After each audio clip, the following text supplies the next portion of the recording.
Hey there, Careblazer. Welcome back to another bonus episode to help you manage all the stress and anxiety that goes along with being a Careblazer during the coronavirus.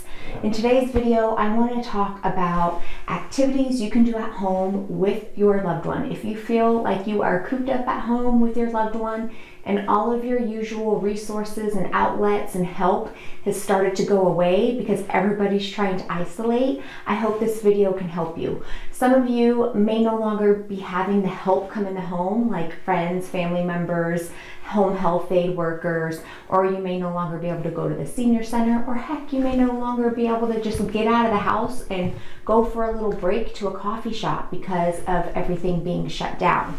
So today I want to talk about different things you can do with your loved one, but before I go over a bunch of different ideas, I want to encourage you to remember this. For starters, be creative and be open to new ideas. Just because you think your loved one won't enjoy something or because they haven't enjoyed it in the past, it doesn't mean that's going to continue to be the case. With dementia, as the brain progresses, sometimes you might be surprised to find that your loved one may be open to an activity that they were not open to in the past. And so I'm encouraging you to be open to new ideas and give it a try. We don't know how long this whole coronavirus is going to last, how long we'll all be cooped up at home more than usual, and so it's really important we drop into that place of creativity and openness.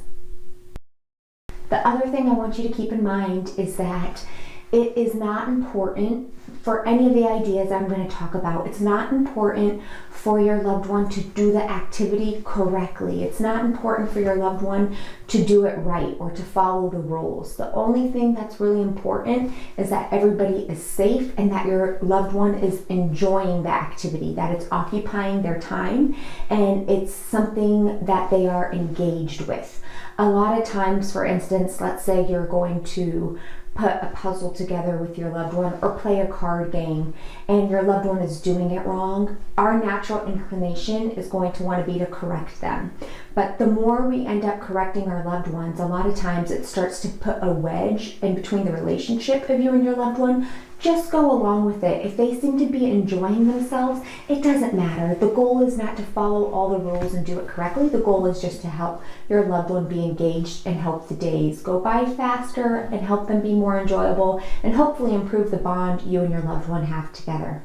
Now, I'm going to list off a couple of things, some ideas, maybe outside of the box ideas for you to do with your loved one, some activities. I polled a bunch of Careblazers inside of my closed Facebook group about what they do with their loved ones indoors. I'm going to share maybe like some, let's say 10 activities here on this video, but I put together over 50 down below the video. If you click on the description in the video and click on the link, you can download a whole guide with a bunch of free resources and a bunch of activities that I put together especially for you. I hope it's helpful.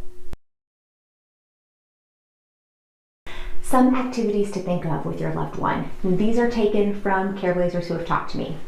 Help your loved one sort coins or socks or coupons or anything with sorting. Help your loved one do coloring or puzzles. With your loved one, some Careblazers tell me their loved ones really enjoy shredding papers. So if you have a shredder at home and you have a bunch of junk paper around, let your loved one shred papers. Consider planting something with your loved one or watering plants together and every day making it a ritual or a routine to walk around and see how all the plants are doing. Consider trying a new fun recipe with your loved one in the kitchen, allowing your loved one to do whatever they're able to do to their ability, even if that means wiping down the counter or setting out forks or getting a plastic bowl out for you, just engaging them in the whole process of creating a fun new recipe.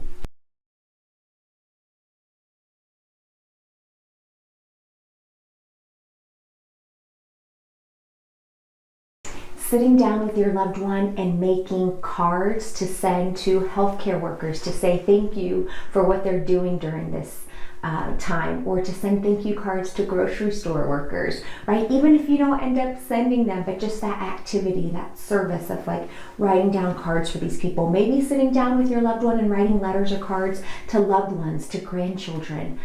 Consider getting on the phone and doing a FaceTime call with somebody where you're with your loved one and you guys are calling somebody FaceTime. You can even consider some of the fun apps like Instagram or Snapchat, if you have those things where you can put funny filters on your face and you guys can go through and take pictures like that. You guys can have a photo shoot and do selfies together and go through them. If you have loose photos around in the garage or in an office somewhere, going through them and sorting those pictures together of either time frames or family members, going through photo albums, recalling memories. There's no shortage of activities to do. Again, I put together a document with a bunch of them. It's below this video. Just click on it, download it. I'd really love to know what activities you're going to try with your loved one, maybe some new ones, maybe some old favorites. Let me know below by leaving a comment, and then all of you Careblazers, leave your comments of what you're going to do, and that can add even more ideas for everyone else. Careblazer, hang in there during this time. You can do this. I know you got this. I will be back tomorrow with another bonus video and tip to help you get through this time. Okay? Bye.